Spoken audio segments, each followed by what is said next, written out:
Să te ia pâine. Vă salutam de la Suceava, din carantină. Ce să vă spunem, am văzut foarte multe filmări pe la știri, cu oamenii o duc foarte greu în carantină. Noi ce să vă spunem, nu vă spunem unde suntem la Suceava, undeva la păduri, într-un hotel de 4 stele. Deci nu mai putem sta în carantină. Dar știți de ce? Din cauza că ne ține prea bine. Deci nu vă vine să credeți, ne dă 3 mâncări în zi.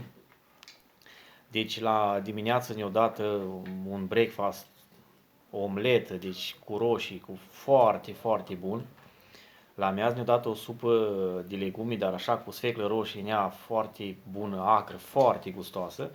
După care felul 2 a fost pire de cartofi cu pulpă de pui făcută la cuptor. Deci ce să vă mai spun?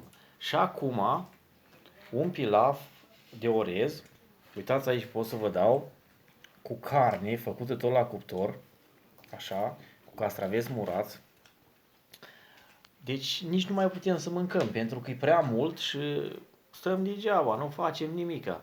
Gândiți-vă că de aici, în clădirea asta, sunt undeva la peste 100 de persoane care stau în carantină. Toți strântori, care stau degeaba, nu fac nimic și ne ține cu mâncare foarte bună. Ne dă mâncare, ne ține.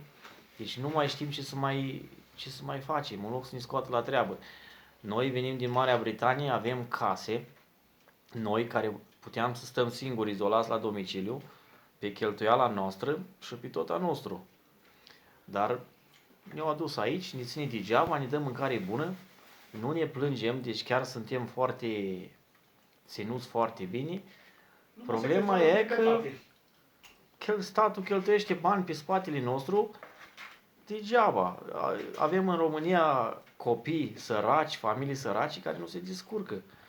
Deci ar trebui să facă chestia asta.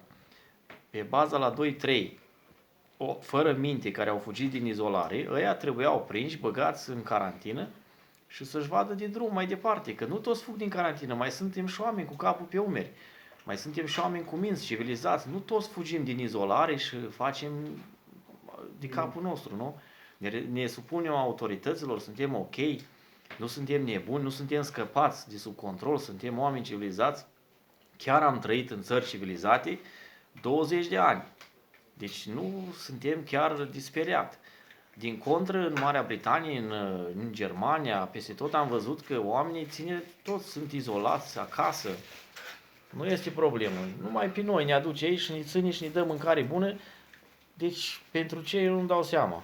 Și astăzi am mai văzut la știri, pe aeroport în Cluj 2000 de persoane au plecat în Germania la muncă. În zona roșie. Din zona roșie Deci pleacă, majoritatea erau suceveni din zona roșie. Îi duc fără mască pe față, erau toți clai peste grămadă în aeroport, nu păstra distanța. Acum mă întreb și eu, deci oamenii ăștia care în fruntea țării ne socot ca niște oameni proști, nu vede nimic, deci ăia pleacă din țară, ăia spune, bă, dă-ți-i, dacă acum pleacă, dă-ți-i drumul să plece, nu ne mai interesează de ei. Deci ceva nu e în regulă.